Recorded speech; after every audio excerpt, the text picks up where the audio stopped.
This is the most Italian thing you're ever going to hear me say. This is the Maserati Grecale Trofeo.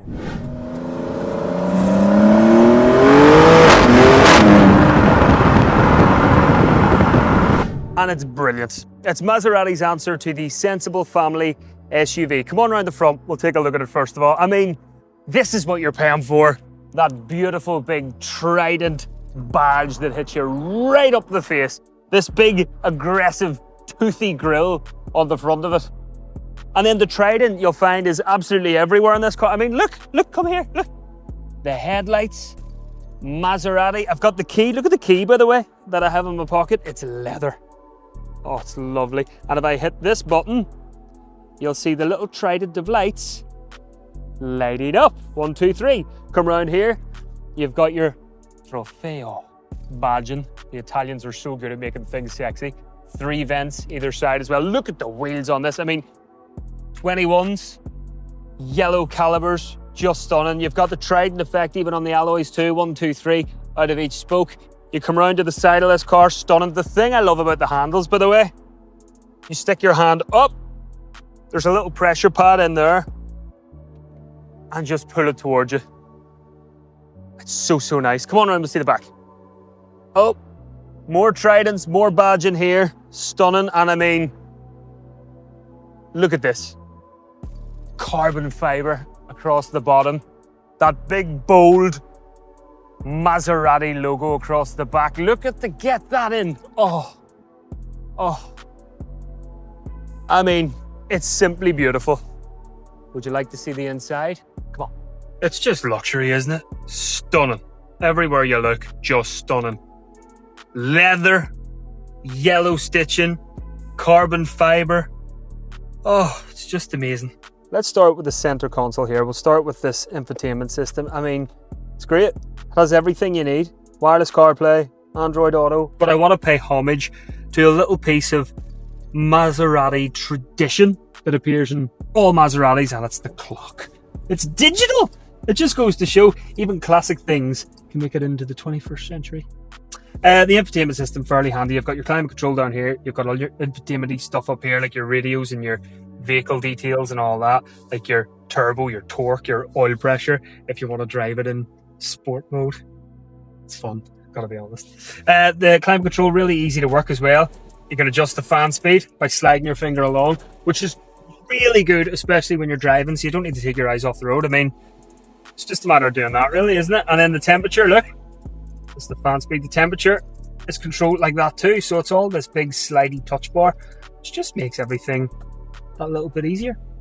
Other little bits about this car, you've got these little storage cubbies in there. You've got a USB-A and a USB-C, so it's covering both options. You've got this massive storage area, which I'm using to store my microphones and my walkie-talkies and my rubbish. Don't tell Charles first. And my sunglasses and stuff like that. And it's fairly soft. Like, that leather's just, I mean, soft touch everywhere. There's no cheap areas of this car, to be perfectly honest. Carbon fiber along the door. The sound system, by the way. Oh, see that metal there, which lights up, by the way, which is a nice little detail too. Now, the doors. The doors are a wee bit like magic, because I went to get out earlier and I went, where's the door handle? Well, it's a button. It's a button. How sexy is that? So the mode selectors in this car, the drive mode is on the steering wheel here. I've got this little knob and I'm going to go through them very quickly. We've got an off-road mode, which is strange, to say the least. Comfort mode, which is if you want to drive it comfortably, obviously. GT mode, which is kind of, right, we're getting there. Sport mode, which, not sure if you heard that, livens up the engine a wee bit, stiffens up the suspension, the steering, everything. But there is a mode called Corsa mode. Now, I was told by the staff at Charleshurst Maserati to maybe avoid this mode unless I had a racetrack, but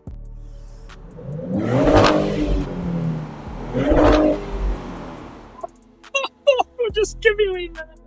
So Maserati are selling this as a family-friendly SUV. Obviously, you're going to have people sitting in the back of this car. I'm 6 foot. This driver's seat is set to my driving position. Now, knee room, I'm not going to lie, there's about maybe 4 fingers at a push 3 fingers in that there. Plenty of room to put your feet out, stretch. Now, you don't get a lot of under thigh support, but at the same time, these seats are stunning, so that doesn't really bother me.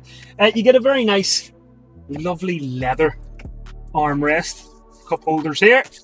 They quite comfortably fit your bottle, and there's lovely little rubbery things in there as well that stop it from sliding and falling about everywhere.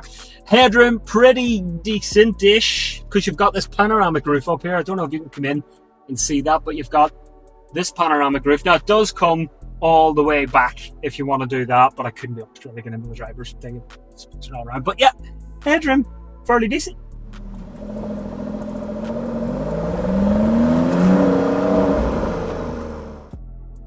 So here we are in the boot of the Maserati. Pretty sizable, well spaced out boot, to be perfectly honest with you.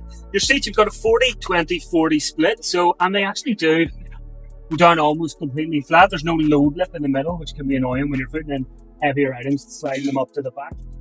This wee middle one, like I said, 40-20-40, I think this just goes down like that. So if you're just loading skis or something like that, and if you want to take your Grecale Trofeo, fine Italian slopes, you can do that.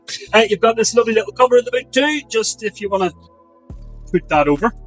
And you've also got a 12-volt socket if you're wanting to, pump up your tires or put in a little vacuum or something like that. And I love the handiness of these switches here to get the seats down. I mean, it's pretty minimal. You don't have to do anything.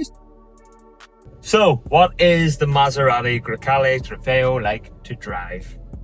The answer to that is short, sweet, and simple.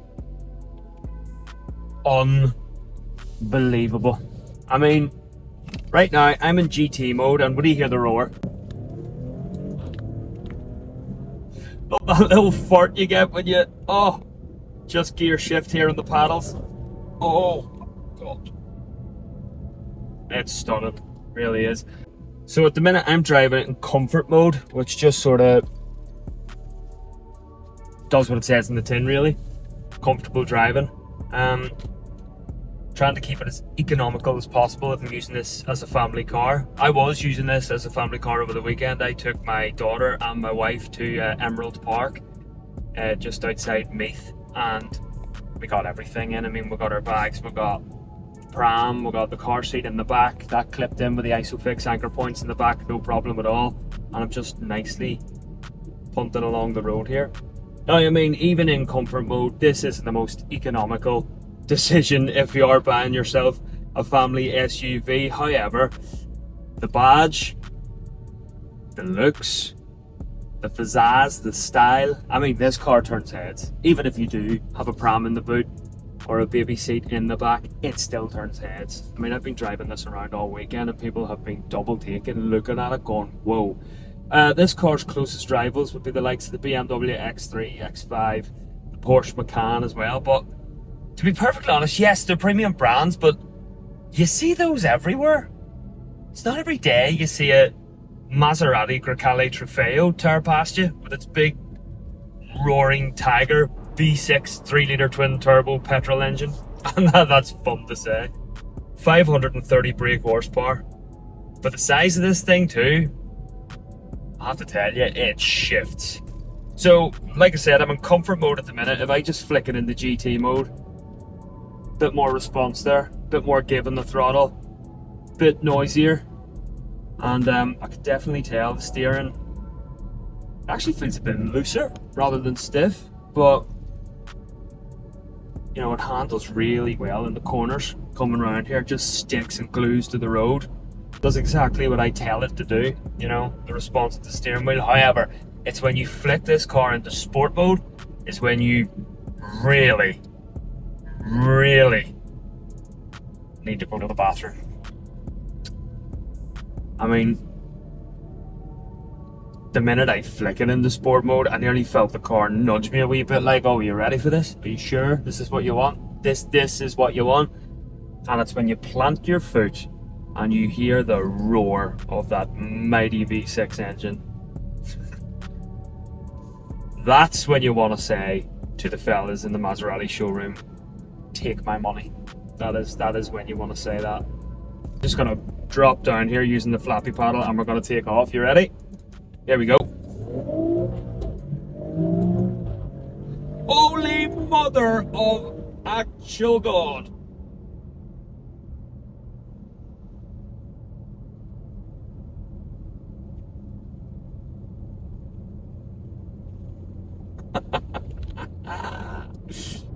I love it. Oh, bellissimo.